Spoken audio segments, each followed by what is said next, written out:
been looking at the book of Acts, the Acts of the Apostles, and I've got here to Acts 27.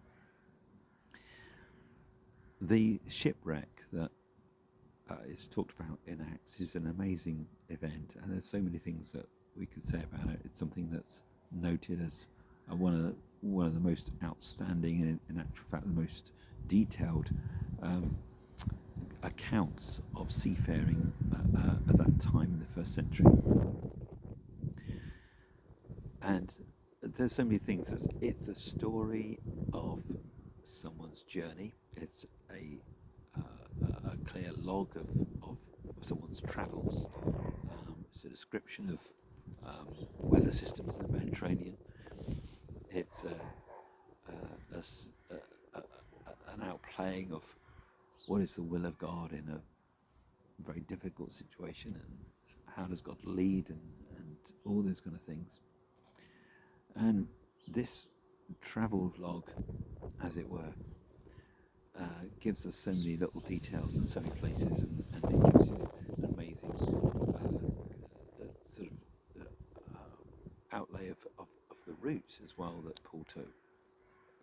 So just quickly out of this chapter, there's so many things I could say in it, but I'm going to say from verse 13, when a gentle south wind began to blow, they thought they had obtained what they wanted. So they weighed anchor and sailed along the shore of Crete. Before very long, a wind of hurricane force, called the northeaster, swept down from the island. The ship was caught by the storm and could not head into the wind. So we gave way to it and were driven along. We recently had a storm, and Storm Eunice that came. They name the storms these days in the UK. We had a storm called Storm Eunice, and as this storm came through, one of the things that became viral on the internet and very popular, I caught it up on YouTube and then was fascinated by it for a couple of hours, was this guy who normally watches big jets anyway, and he has a thing called Big Jet TV, and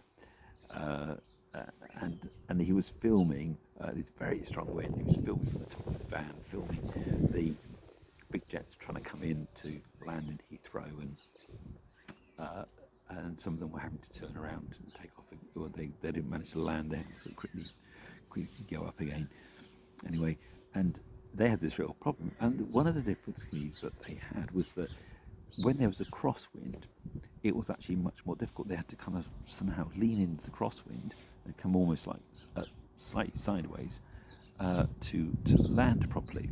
When they had a headwind, it was actually a lot easier. Once the wind changed direction slightly, and it was a little bit easier for them, even though it was very strong wind. So strangely enough, it's actually easier to go head on into the wind. And what the problem was with the shipwreck, this is a key kind of turning point, is that they suddenly find themselves in a situation where the wind was blowing them out to sea, and they couldn't even seem to sort of tack into the wind as people do when they're in a boat sometimes. They were in this situation where it was just shifting them out, and there was no way they could kind of stay close in towards the land. So they ended up getting swept out into the Mediterranean quite far, and in Acts 28 they end up on Malta, which is really quite far out into the Mediterranean. The interesting thing is sometimes things catch us unawares. They catch us from the side that we don't expect it. We might have expected it, perhaps, but sometimes they just catch us completely unawares. And they got a south wind. They felt actually that there was this lovely gentle wind from the south. They felt that they were safe. They felt they were going to go in the right direction. It seemed that everything looked okay. But there was clearly a warning before that Paul had really felt that it was going to be dangerous. But it didn't look like that at first. But as they carried on, it quickly changed. And I think my prayer today, I pray this for myself, I pray this for all of us, is, Lord, help us, don't let us be deceived. Don't let us be deceived. When when it looks like things are going well, when it looks like things are things are pleasant, when things seem to be okay, when it looks like something is even attractive to us, and it kind of pulls on all our heartstrings. You know, this would be a great option. Kind of, it feels good, but we can fall into deception. We can get blown right off course. We might not have the adversity that, so perhaps will stiffen our resolve. Actually, things being a bit too easy, comfortable, maybe we get a bit lax. Those times sometimes are the most vulnerable times for all of us, and we can get quickly caught into a crosswind.